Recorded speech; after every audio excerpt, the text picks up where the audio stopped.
Regreso entre todo un poco que siempre te da más. Estamos transmitiendo para toda la región por FM 92.9, la red Mar del Plata. A su vez, estamos transmitiendo, no, estamos grabando por Skype esta nota que la vamos a subir a nuestra página. Recién les presentaba a nuestro interlocutor del día de hoy, el físico Gustavo Canals. Buen día, Gustavo, bienvenido. Hola Rubén, ¿cómo estás? Bienvenido a toda la audiencia. Gracias por tenerme en cuenta y gracias por dejarme compartir un poquito todo aquello que mi ciencia me regala y que realmente es muy, muy interesante. Por lo menos para mí, que forma parte de mi locura. Creo que para todos también un montón de temas que por ahí no toda la población o no todos estamos al alcance, si bien está al alcance de todos, porque uno se puede informar, sobre todo ahora con las redes sociales y la autopista de Internet, que uno puede acceder a un montón de información, algunas veraces y algunas amañadas, pero está todo ahí en el tintero. Lo que, bueno, una ciencia relativamente nueva, que es la física cuántica, ¿no? Que viene a poner en contexto un montón de situaciones y de teorías y de cosas que estaban ahí que rayaban en la ciencia ficción y ahora están siendo ciencia pura, nada de ficción. Y bueno, comentaba recién la tarea tuya, que es interpretar los mensajes que vienen por distintos radiotelescopios, sobre todo el de Rusia, que es el radiotelescopio madre, y que, bueno, reciben señales del cosmos, ¿no? Y que ustedes tienen que codificar. ¿Cómo? Contame un poquitito y poner en contexto a la audiencia de qué se trata esto. Bueno, primero, hablar de física cuántica es algo muy difícil porque en realidad sabemos muy poco. Quien te dice que va a dar una disertación sobre física cuántica está inventando. Si para nosotros la física cuántica es muy nueva, estamos tratando de incursionar en ella y nos permite acercarnos a muchas teorías. La gran ventaja de un físico teórico es que no se ajusta ni a la física relativista de Newton, de Einstein, ni a la física mecánica de Newton, ni todo aquello que está establecido que podemos ver. Nos dedicamos al mundo no observable, aquello que está más allá de lo que arrogantemente podemos cuantificar o medir. Realmente aquello que es lo más cercano a la realidad, pero también se nos acota en un mundo muy irreal para la mayoría de la gente, porque tenemos muchísimas teorías que son lindísimas para nosotros. Que yo te diga que vos sos un punto holográfico, me vas a decir, ¿para qué estoy perdiendo tiempo con este hombre? Que yo te diga que somos un universo paralelo o una granja zooespacial. Bueno, muchachos, señores, se acabó la charla. Muchísimas gracias, Gustavo, y será hasta el próximo encuentro. Pero esa es la ventaja que tiene un físico teórico, que puede tener ideas, ser creativo y soñar. Yo siempre digo que para ser físico teórico necesito creer en las hadas, en los duendes y en el mundo de nunca jamás de Peter Pan, porque si no estaría encerrado en la lógica y razón. Dos elementos, dos estructuras que nos atan. Yo como físico teórico busco la causalidad, causa y efecto. Todo tiene una causa y todo tiene un efecto. Y nada es casualidad, todo es causal. Entonces, a partir de ahí, busco en la naturaleza aquello que tiene su causa y efecto. Y trato de poder sentirla, comprenderla y reproducirla. Gustavo, nosotros en nuestra arrogancia de mirar al mundo, ¿no? Desde este siglo XXI y a través de la historia, negamos por ahí culturas que pudieran haber existido en nuestro planeta, por ahí con un nivel tecnológico igual o superior al de nosotros. Negamos la vida en el espacio, ahora por ahí hay un poquitito más de aceptación de algunas cosas, pero hay como una eh, línea que viene bajada de los gobiernos de la negación de todo, con la excepción de ahora que creo que en el día de hoy o el de mañana estaban abriendo más archivos en Estados Unidos de estos secretos donde, bueno, hay filmaciones de ovnis, hay filmaciones de incluso hasta de seres, ¿no? Y bueno, están los casos de Roswell y otro tipo de casos de la zona que incluso se dice hasta que han recuperado algún cuerpo.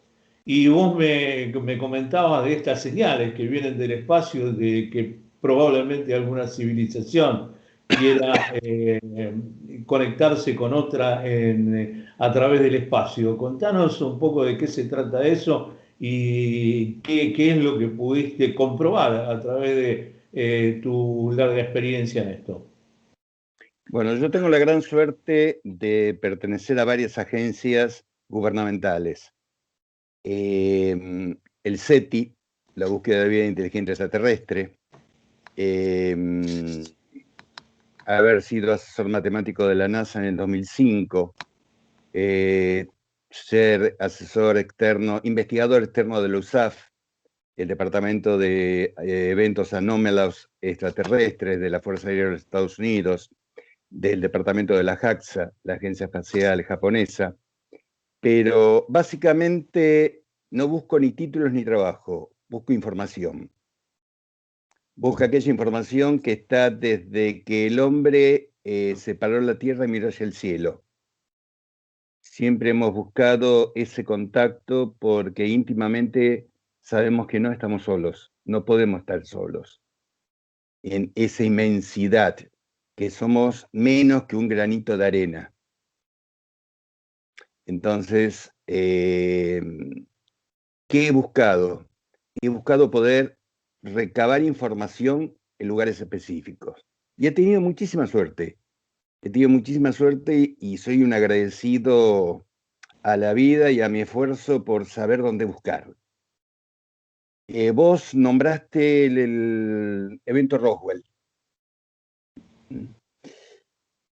El evento de Roswell que sucedió el 2 de julio de 1947 en el condado de Lincoln, en un rancho cerca de Roswell, donde hasta la información fue dada mal, porque lo dijiste muy bien, se ha tratado siempre de ocultar aquello que salía de nuestro ámbito terrestre.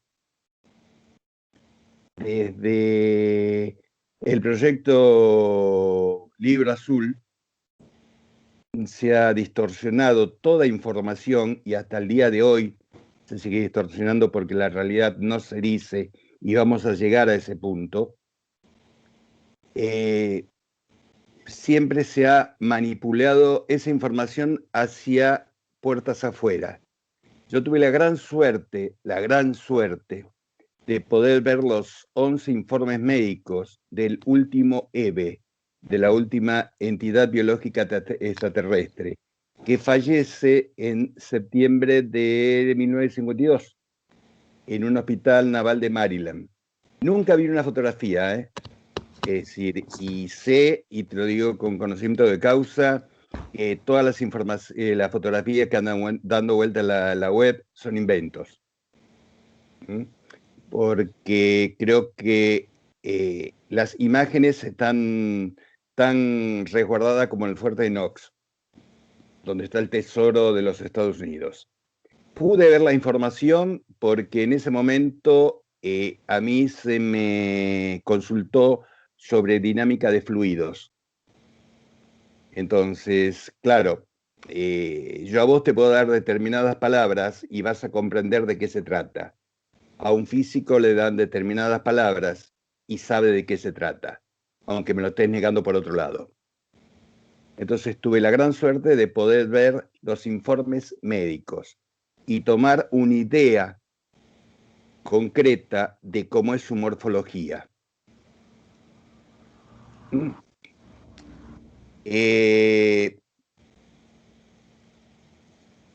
La señal WO, aquella señal que aparece el 15 de agosto de 1977 Gustavo, y para duró... que te detengo un poquitito en eso. Ver cómo es su morfología, te estás refiriendo a los seres estos que eh, Sí, sí. rescataron. Y cuando se habla de fluidos, ¿qué se habla? ¿De la sangre de estos seres serían? No, no tienen sangre, no Ajá. tienen sangre.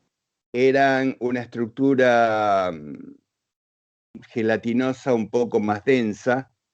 No tenían sangre, no tenían una especie de conducto gelatinoso, el cual reemplazaría nuestra sangre. No tenían esqueleto, eran de un tamaño de aproximadamente 1,60 m. Eran grises. ¿Viste cómo hoy representamos a los grises? Sí, Eran grises. cabezones, sin oreja. Sí, sí, sí, sí, sí, sí. Extremidades largas. Mm, Tampoco tenían un sistema cerebral como el nuestro, porque a ver, si yo te lo que tengo que traducir, te lo tengo que traducir como lo que pude comprender, que era una especie de dínamo de energía. Es decir, eso es lo que pude comprender de lo que pude ver. Y a mí específicamente me llamaron por la dinámica de fluidos. Es decir, que ahí había un poco de contradicción. Si yo no tengo un líquido, ¿cómo puedo determinar una dinámica de fluidos? No, una Pero, gelatina puede ser un líquido solidificado, ¿no? sí, sí. Y ahí estaba el tema. Y ahí estaba el tema. Pero por dibujos que pude ir ensamblando, llegué a una imagen de un gris. ¿Mm? Y el último, Eve, ¿y cuál era? ¿Qué fue lo que los mató? Llegamos a ese punto, el oxígeno. Es decir, su base, sin tener pulmones, pero captar, aspirar la atmósfera, el oxígeno lo fue quemando por dentro.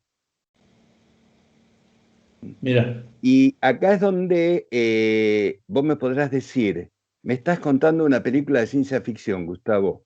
No, esa sutil línea entre la realidad y aquello que podemos considerar nosotros, los humanos, como ciencia ficción.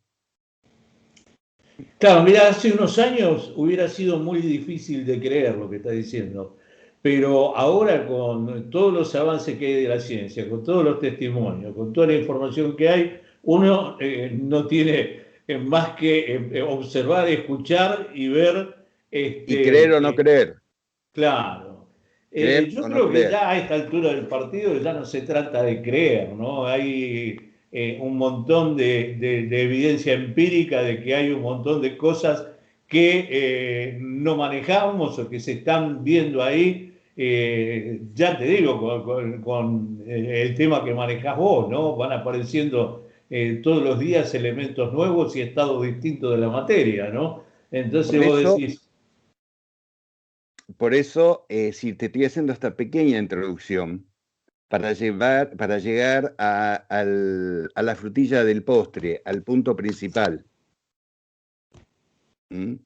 Luego, aquella señal WO que todos nos debemos recordar, aquellos 72 segundos que el 15 de agosto de 1977 aparece desde la constelación de Sagitario, captado por el radiotelescopio de Arecibo, perdón, con una intensidad 30 veces superior al ruido de fondo, es decir, 30 veces superior a cualquier señal que se había captado hasta ese momento. ¿Y cómo se la puede diferenciar que no es una señal producida por un objeto celeste? Por la repetición. Es decir, esa señal tenía frecuencia y tenía un patrón. Es decir, al tener frecuencia y al tener un patrón es una señal mecánica. Es una señal producida por algo que no es celeste. Y esa señal luego se la trató de desmentir diciendo que eran dos cometas que pasaban por detrás de una estrella en el mismo lugar, pero son esas explicaciones muy tontas, porque faltaba la presencia de hidrógeno, una presencia que está en todo cometa. Entonces, cualquier astrónomo o cualquier físico se da cuenta que esa explicación que dieron no tiene validez. Es otra forma de ocultar. Y que después de muchos años porque es un proceso muy complejo el que realizamos para tratar de comprender. Yo no te puedo asegurar qué dijeron, pero te puedo decir que tratamos de entender y de comprender, porque usamos un lenguaje universal que son las matemáticas. En sistemas muy difíciles, decían, estamos en su espacio y tiempo, los estamos observando. Estamos en su espacio y tiempo y los estamos observando. Y que para la física tiene mucho de real, porque vos y yo Estar en su espacio de tiempo significa que está en el tiempo real, ahí.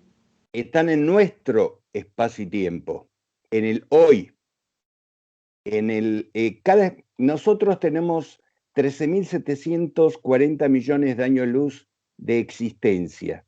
Fuimos creados como energía y vamos a terminar como energía. Y ahí aparece la primera anomalía, que es para mí una palabra muy extraña que aparezca en la propia creación.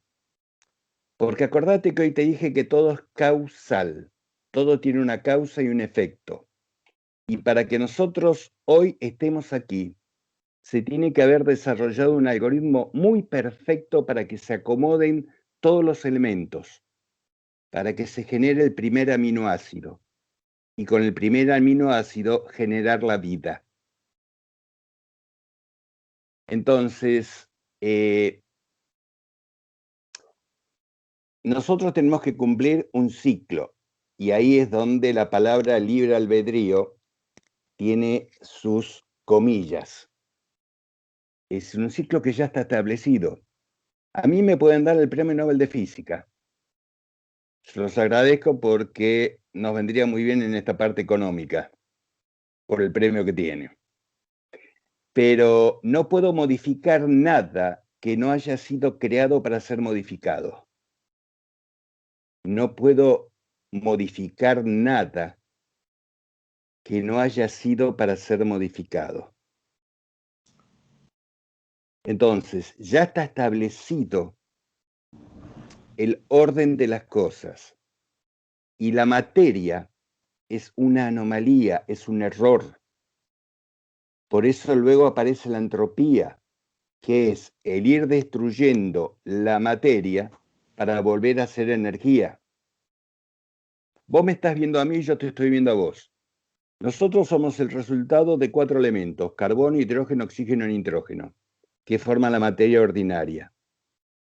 Cuando esta materia ordinaria deje de ceder calor al medio, Gustavo, caput.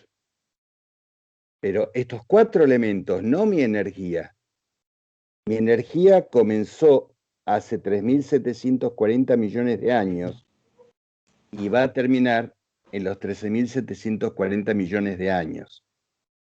Y en cada, podemos llamar mal dicho, resurrección, mal dicho, comienza nuevamente la conciencia y seguimos quemando materia. Y eso lo vemos en el cosmos, como una gran estrella colapsa al quemar toda su materia y se convierte en una gran supernova o en un agujero negro que se convierte en energía. Y eso le va a pasar a nuestro Sol dentro de 5.000 millones de años aproximadamente. Va a volver a ser energía. Es Entonces, que me haces acordar con lo que vos estás diciendo.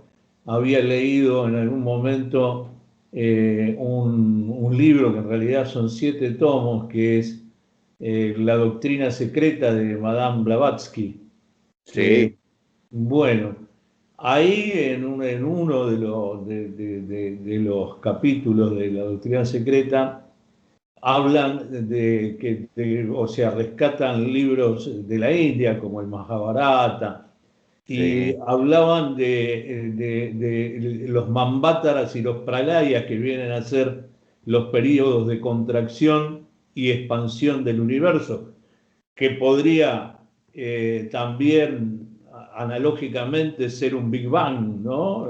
Podría ser como la contracción de la energía o asemejarlo, relacionarlo con un agujero negro, ¿no? Y en un punto se contrae todo a un punto y en otro punto se se expande. expande, ¿no?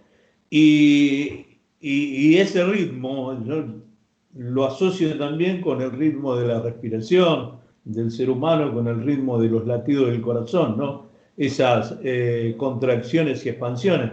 Y ese ritmo está, vos lo podés ver en las mareas, en el planeta, ¿no? Está en un montón de lados. Y por ahí esos ritmos también tienen que ver con la mecánica del universo, humildemente, desde alguien que no tiene la más pálida idea. Bueno, alguna idea tengo, pero no mucha de física, ¿no? A ver, todo tiene un ciclo, todo tiene una causalidad, todo tiene un orden.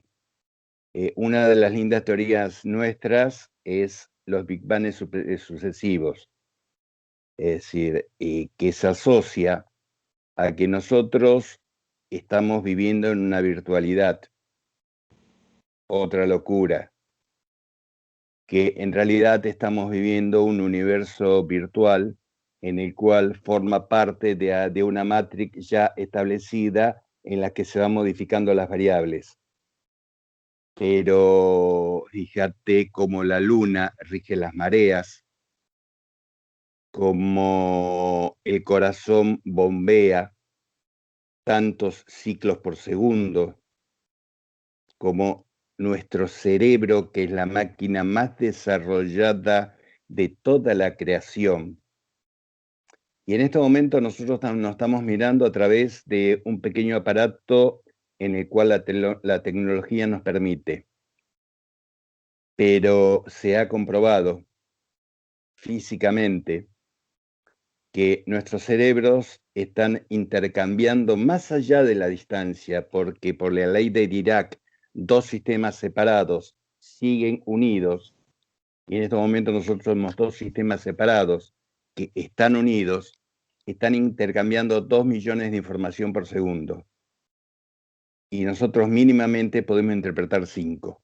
¿Mm? Y en 5 información que yo puedo detectar de vos, yo puedo decir, no, es una persona agradable, no, es una persona desagradable, no, es una persona flaca, no, es una persona gorda, no, es una persona, es una persona. 5 información nada más. Cuando nuestros cerebros están intercambiando 2 millones de información por segundo. Información que pertenece a la hora, que pertenece al ayer, que pertenece al mañana. Porque para la física el tiempo es un solo instante. Entonces, todo desde nuestro inmenso planeta azul, que es un granito, es un pequeño granito en el universo. Vos pensás que en este momento estamos nosotros en un inmenso planeta azul que es nuestra nave en este viaje, que está en un sistema planetario de 8 planetas mayores y 16 planetas menores, que está en una galaxia normal, que tiene aproximadamente 100.000 millones de estrellas. 100.000 millones de estrellas. Vos pensá la cantidad de planetas que pueden haber. Y nuestra galaxia, la Vía Láctea, está dentro de las 200.000 millones de galaxias conocidas. Y nuestra galaxia es una galaxia muy pequeña, muy pequeña. Y todo eso está dentro del 5% que conocemos. Y mirá si vamos para abajo, ¿no? Si vamos para abajo es al revés. Pero dentro de ese 5% es lo único que conocemos. Hay un 95% que no conocemos, que se la denominó materia oscura o energía oscura. ¿Y cómo sabemos que existe? Porque la galaxia se va arrastrando, todo el universo se va arrastrando y hay algo que lo va llevando, una fuerza que no conocemos. Entonces, nuestro conocimiento es ínfimo de todo lo que hay. Y es ahí donde vos me nombraste esas civilizaciones que nos han visitado, esa vida extraterrestre, si la llamamos extraterrestre, que nos han visitado, porque en realidad sería muy tonto y aburrido que todo eso esté hecho para nosotros. Sería muy tonto y aburrido. Para una especie muy débil, para una especie con una estructura genial, porque nuestro cuerpo tiene una estructura genial, pero es un cuerpo degradable, para una mente que es tan perfecta. Pero ¿sabes cuál es la diferencia de nuestra mente con la mente de un chimpancé? Un 2%. Un 2%. Y en esa diferencia de un 2% pusimos el Hubble en el espacio. Creamos música, creamos literatura, creamos arte, creamos tantas cosas. Y el chimpancé tiene 4 lecturas a través de movimientos de las manos.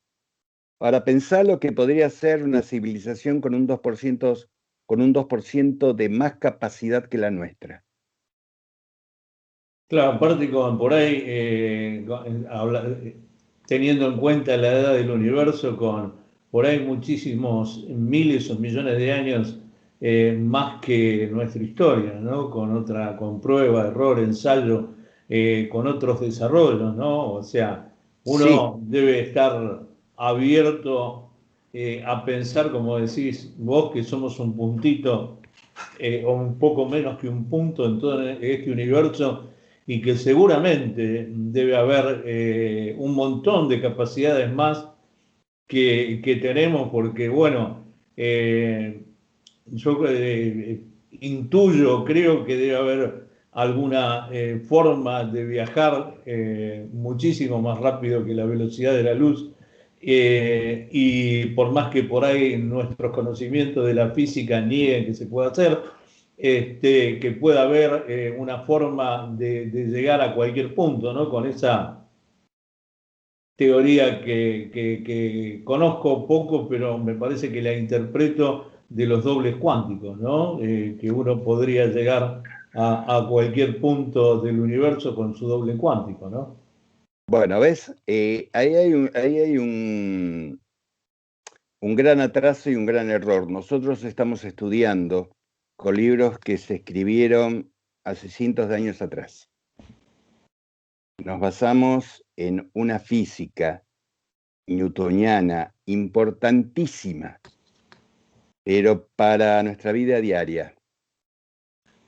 Es decir, nuestra mente hay que abrirla, porque mi primera vez que pude observar o entrar en el mundo no observable fue en Stanford, en un laboratorio con condiciones distintas a la nuestra, donde dicen, doctor, vamos a hacer un experimento, atraviese la mesa.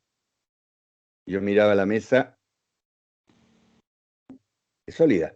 Sí, atraviese la mesa con la mano cuando nosotros le digamos. Y te me lo quedé mirando. porque una cosa en los libros, otra cosa es la práctica. Y eso es una realidad. Bueno, atraviésela. Prac, prac. Y mis ojos se hicieron así. Y enseguida vino a mi mente todo lo que estudié. Y sí, se puede. ¿Por qué? Porque dos partículas no pueden ocupar el mismo espacio, en el mismo instante. Bueno, lograron a través de relentar el spin, que es un proceso complejo de explicártelo, o largo de explicarlo, separarlo, y entre el núcleo y su electrón hay un estadio de fútbol de distancia. Entonces mi mano atravesó la mesa, y estaba el sólido, y estaba en mi mano que lo atravesaba. Pero esa física no se enseña. Es decir, eso como en muchos otros estadios de la naturaleza o de la vida. Estamos hablando del Instituto Max Planck. Estoy hablando del Instituto Max Planck. Ahí desarrollé en Stanford y a través del Max Planck. Y fíjate que hoy el Instituto Max Planck tiene, al cual también pertenezco. Me llama la atención el cómo hicieron para separar los átomos para que pueda atravesar la mano. Con un ciclotrón, con grandes aparatos, como también lo es la máquina de Dios, el CERN en Suiza. No, es que uno no puede entrar, es decir, a ver, no es que yo sea más inteligente que vos. Yo tengo una capacidad desarrollada en un área distinta. Porque si vos me das un serrucho, me corto los dedos. Si me das un martillo para clavar un clavo, mis dedos quedan chatos y el clavo queda ahí. Soy completamente inútil. Tengo una capacidad desarrollada porque estudié esa área, nada más. No porque sea más inteligente. Porque para mí la inteligencia se define como la capacidad de una persona para solucionar un problema. Nada más. Y después desarrollar cada área. Si yo me sentara en tu lugar, estaría tocando botoncitos y esta comunicación nunca salió al aire. Entonces, fíjate que el Max Planck de Alemania, donde hice mi doctorado en física teórica, hoy tiene el departamento de física extraterrestre, de anomalías extraterrestres, al cual también tengo la suerte de pertenecer.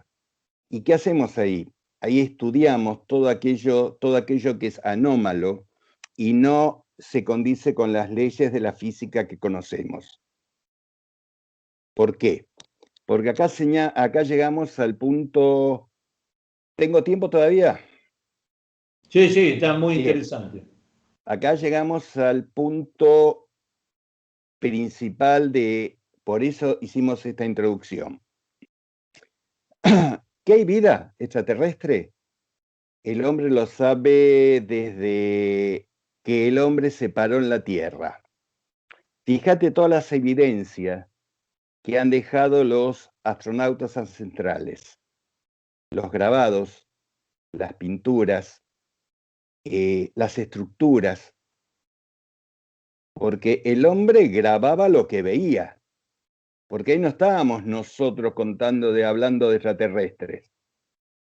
Cuando vos ves una pintura neolítica en una piedra y ves estructuras de personas con cascos, con lo que hoy representamos un casco y lo ponemos al lado de un astronauta y son iguales, o cuando ves que bajan de los cielos, en la misma Biblia, los hechos en el cual bajaban carrozas de los cielos, o en las mismas escrituras hindúes, como vos acabas de nombrar, esos registros que no lo podemos relacionar con la época, eran lo que ellos veían, no lo que imaginaban.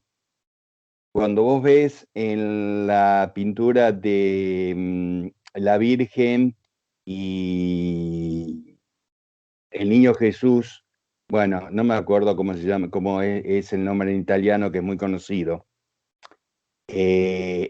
Al costado derecho del hombro de la Virgen por arriba se ve una estructura en el cielo oscura y sólida, con forma de platillo volador. Y si en esa época lo único que se podía sostener en el aire eran las aves, Claro. y el pintor veía, registraba lo que veía. Había algo ahí, que no lo entendían qué era, pero estaban ahí.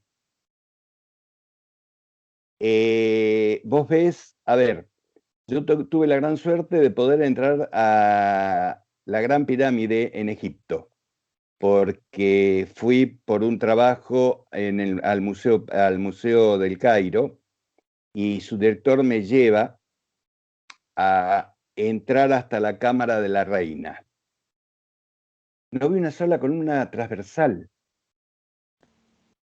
Es decir, esos bloques de 4, 5, 6, 7 toneladas estaban apoyados, como viste cuando vos haces una columna con las cartas, una Sí, pirámide, sacale la base, la carta que hace de base, se tiene que caer.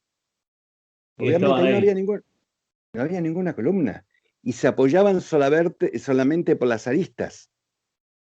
Y eso en la física no puede existir, salvo que 4 o 5 mil años después, en el día de hoy, la tecnología lo maneja como sacar la gravedad de la masa.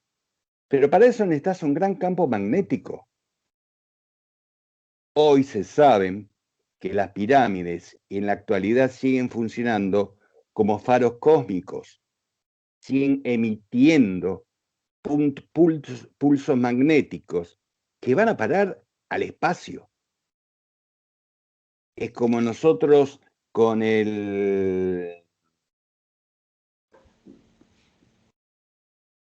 con el telégrafo.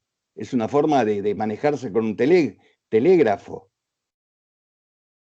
Ahora, representándolo. Sí, hace un tiempo un científico también descubrió o hizo observaciones sobre esta roca, el Umamua o algo así, sí. ¿no? El primer cuerpo interestelar que entró a nuestro espacio. Bueno, ahí se dieron muchas versiones. Lo malo en todo esto, Rubén, ¿sabés qué es? Es todo lo que se habla sin base científica. Ahora, el que trajo el tema fue un científico, dijo que era muy Sí, probable que sea una nave extraterrestre. perfecto, hasta ahí vamos bien. Pero después, primero, ¿quién lo descubre? Se descubre por el radiotelescopio de Hawái. Ya después te voy a decir el nombre, cuando me acuerde. Que descubre una señal de eco, una señal de radio produciendo eco. Y no se veía nada, porque, a ver, eh, nos, nosotros no buscamos ovnis. Hoy en día no se buscan ovnis. Primero porque nuestra mente es nuestra peor enemiga, porque nos hace ver lo que queremos ver. Es decir, los ufólogos fotografían tantos ovnis que se estarían chocando arriba, y no estoy en contra de lo que hacen, pero hay que saber diferenciar un ovni de algo que parezca un ovni. Es decir, tenés objeto volador no identificado. Perfecto. Hoy la ciencia puede determinar cuándo es un objeto volador no identificado, o algo que se parezca a un objeto volador no identificado, y es un efecto celeste, es un globo meteorológico, es una nube, es un efecto del sol. Entonces, hay muchas evidencias que se pueden confundir. Y con este objeto que venía extra universo, extra fuera de nuestro sistema, ocurrió eso, se lo descubre por una señal que emite una FRB.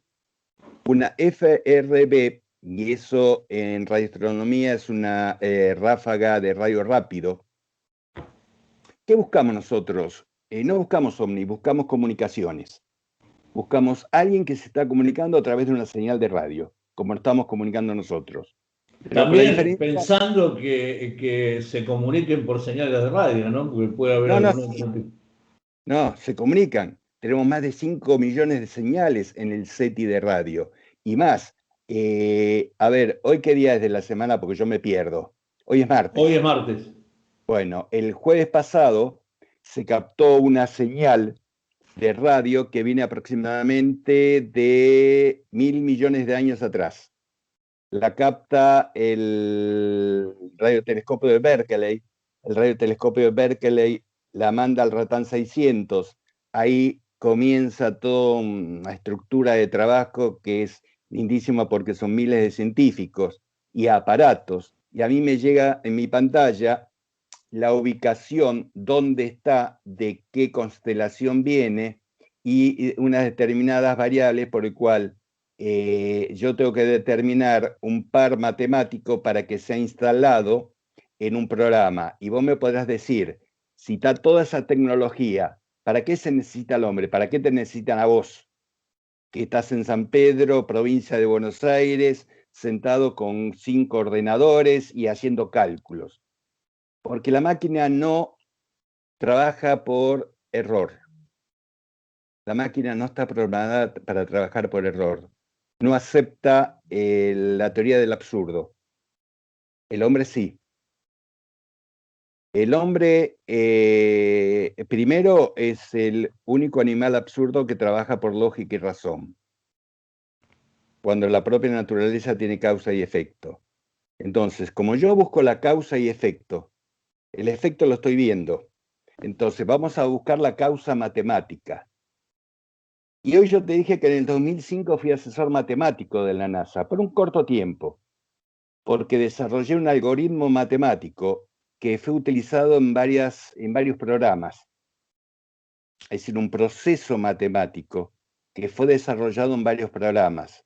Uno de ellos lo desarrolló la NASA, otro un sistema de biotecnología francés, en el cual no sé nada, pero sé que ese proceso matemático a ellos les sirvió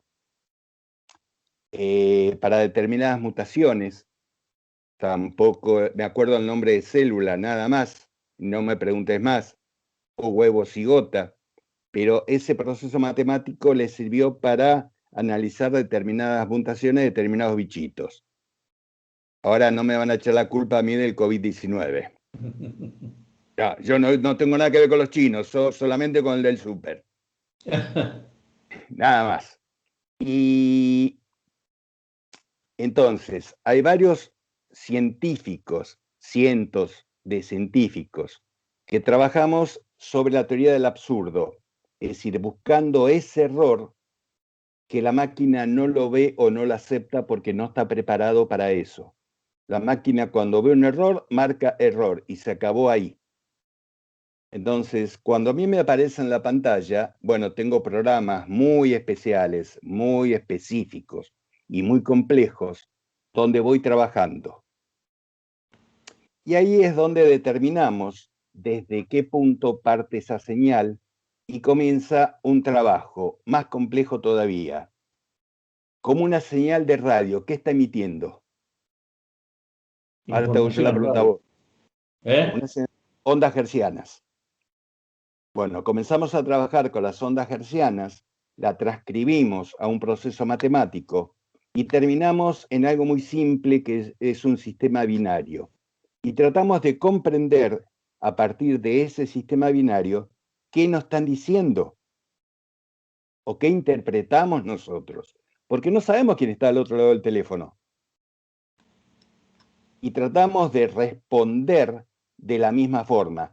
Pero vos pensás que esa señal viene 1.000 millones de años luz, se han recibido más de 5 millones de señales, el SETI tiene. Hace poco se recibieron 15 señales repetitivas y ahí es donde se prenden las alarmas, porque primero se descarta todo proceso cósmico, una estrella de neutrones, una explosión de una supernova, choques de estrella de protones, choque de agujeros negros. Primero se descarta todo lo que puede ser cósmico. o celeste. Al no tener ninguna de esas posibilidades, se analiza como una señal producido por alguien. Entonces se va a buscar al punto de donde partió. Y una vez que se tiene el punto de donde partió, se comienza a traer esa ráfaga y se comienza a ir analizando. ¿Por qué? Porque algo muy extraño sucedió. Aparte de ser una onda, aparecieron pequeños cuantos de energía. Y ahí apareció lo interesante. Esos pequeños cuantos de energía que en física se maneja, que ha sido descubierto por la física cuántica, traía un componente que podía generar materia. Ups, traía un componente que no tenía que estar, que podía generar materia. Entonces ahí comenzamos a preguntarnos, ¿qué es esa materia que se puede generar? ¿Teletransportación? ¿Es algo? No, no es teletransportación, porque teletransportación es algo que nosotros hemos definido para un estado A un estado B, llevarlo en un mismo instante. Como la única teletransportación que hoy se ha desarrollado es la cuántica, es la informática. Porque teletransportar materia es casi, no te digo, no es casi imposible el día de hoy por la cantidad de energía que se necesita. Es decir, teóricamente se puede hacer, prácticamente es muy complejo.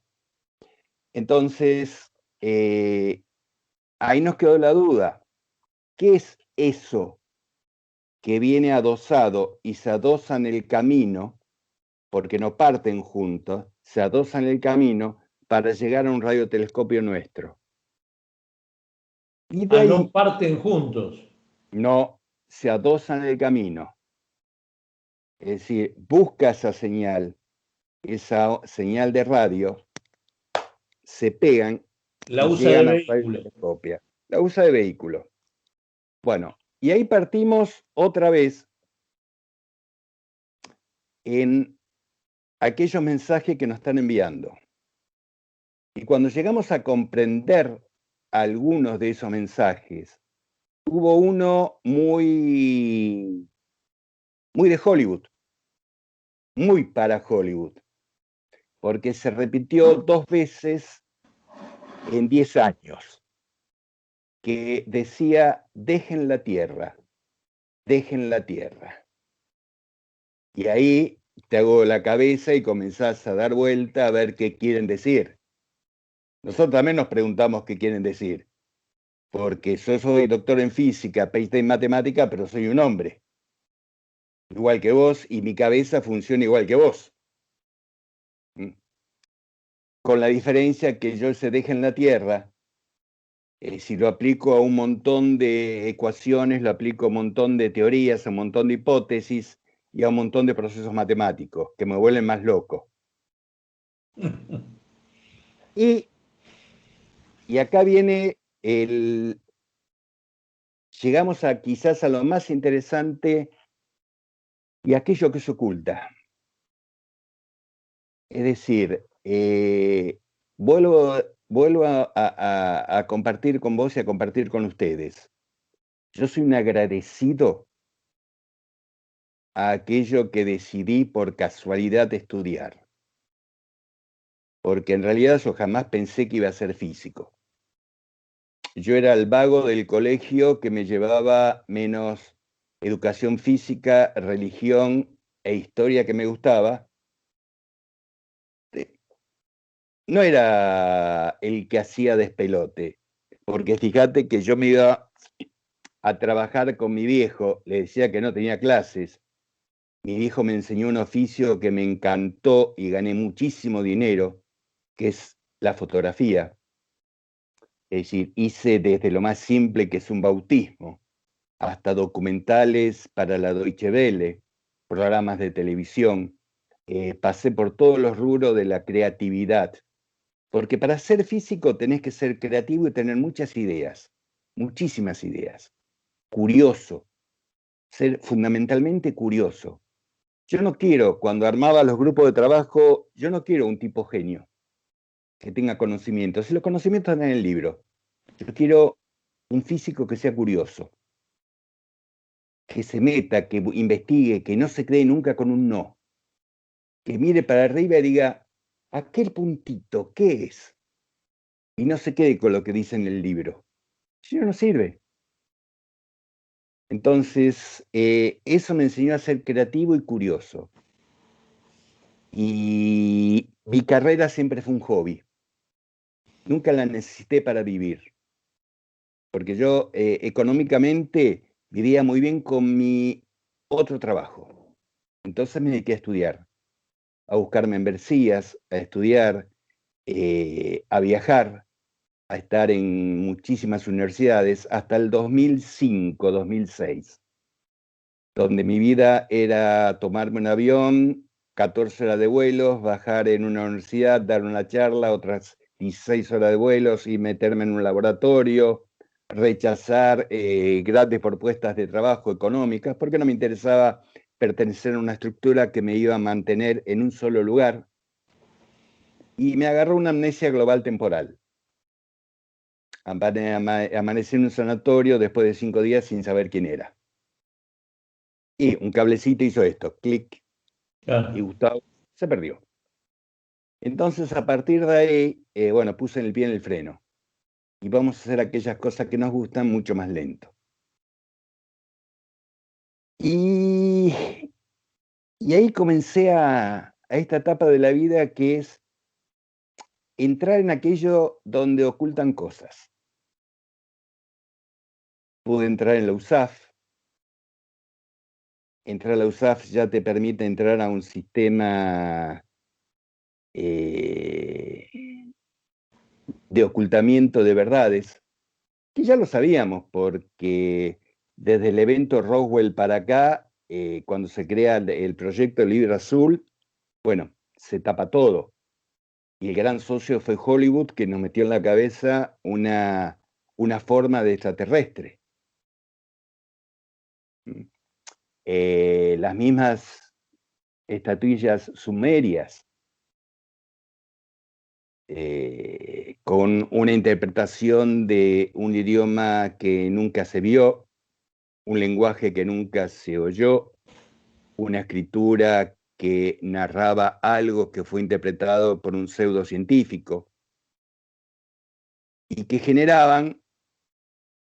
¿Se refiere a la epopeya de Gilgamesh? Lo que me refiero es a la llegada de los Anunnakis.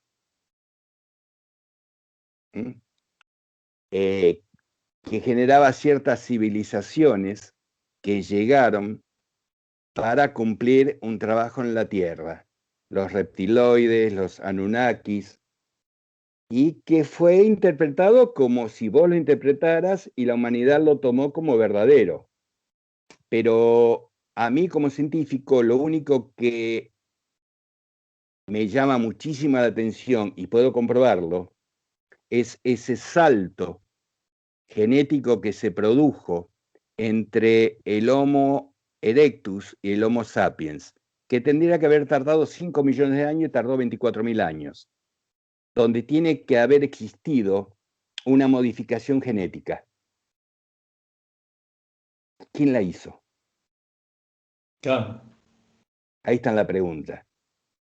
Donde nuestro cuerpo tiene un ADN basura, un ADN que no es terrestre, un ADN que no tiene composición humana.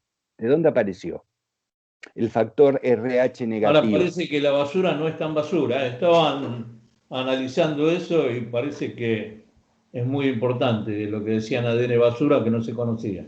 Sí, que se activó, que se activó. ¿Con qué fin se activó? ¿Con qué causa y efecto se activó? Entonces, ahí está.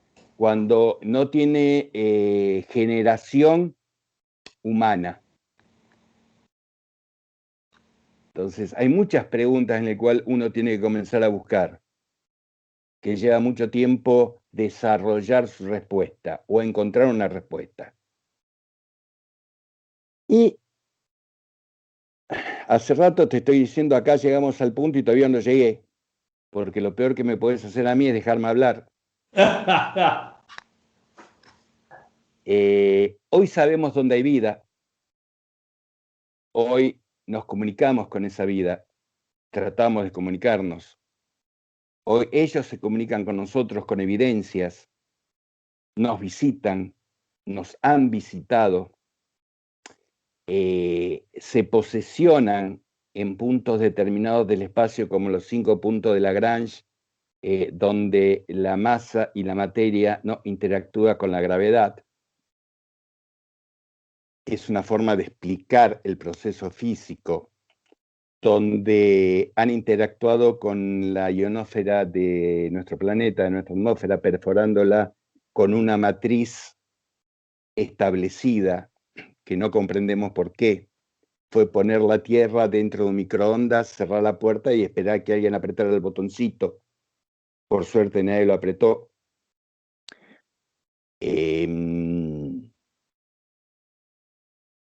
Nos avisan cuando están acá a través de estas FRBS.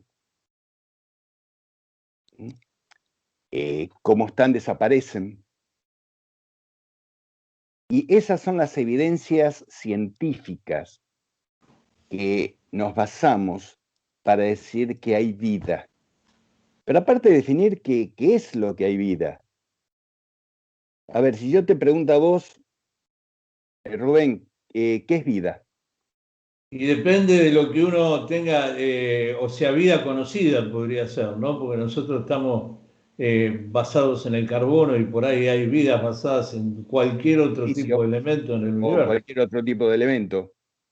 Entonces, Yo soy muy respetuoso con eso, ¿no? Porque uno va viendo, si se pone a observar detenidamente, que todo es dentro de nuestro planeta, ¿no? Todo es vida, incluso el mismo planeta, ¿no? Uno ve las piedras que crecen, que tienen movimiento, las plantas, bueno, todo lo que uno puede ir viendo ve que tiene un proceso de desarrollo. Entonces vos decís, ¿qué es vida como yo la conozco o qué es vida en general? ¿No? Porque uno te pones a ver para abajo y ves vida, te pones a ver para arriba ves vida, creo que en todos lados, incluso en, estuvieron haciendo unas pruebas fuera de la estación espacial y encontraron un montón de bacterias que claro. sobrevivían en el espacio y que no eran terrestres, ¿no? Entonces, uno por ahí en ese espacio que nosotros decimos vacío está más lleno de lo que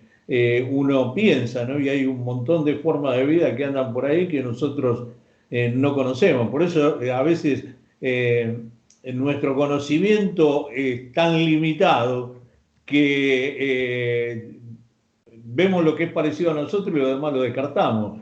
Y bueno, las evidencias de vida como la conocemos en la fumarola de los volcanes, en lugares increíbles, ácidos, en lo que quiera, se desarrolla vida, ¿no? Incluso ahora hay unas bacterias que comen plástico. Claro. Entonces, creo que es incluso hay unos hongos ahora que comen radiactividad. Creo que el planeta va generando formas de autosustentarse más allá del impacto que le podemos hacer el virus más grande que tiene, que es el ser humano, ¿no? Lo has dicho perfectamente. La vida es una composición de elementos, es decir, una estructura determinada por una unión de determinados elementos que se dan con determinadas variables. Es decir, hoy sabemos que en Venus hay vida, y no por este gas que terminó siendo un error de cálculo, sino porque ya los rusos en la época del 78, 79 con las veneras, creo que fue en esa época, que no recuerdo bien, cuando se posaron, vieron una estructura parecida a un alacrán que se enterraban y tenían una composición orgánica a base de silicio. Después sabemos que en Marte hay vida por el tipo de vida orgánica que se encontró, que tiene que ser distinta a la nuestra por las composiciones de su atmósfera, de su clima, de su temperatura, de la distancia al Sol. Es decir, vida como nosotros, otro Gustavo, por suerte para la humanidad, no la vas a encontrar en otro planeta, porque no tiene carbono, hidrógeno, oxígeno, nitrógeno Claro. en las proporciones para que se forme otro Gustavo. Hoy sabemos que en Plutón hay vida. Hoy Sí, sabemos que en Neptuno hay incluso en vida. Venus hablaban de algunos seres tipo de energía que habían filmado.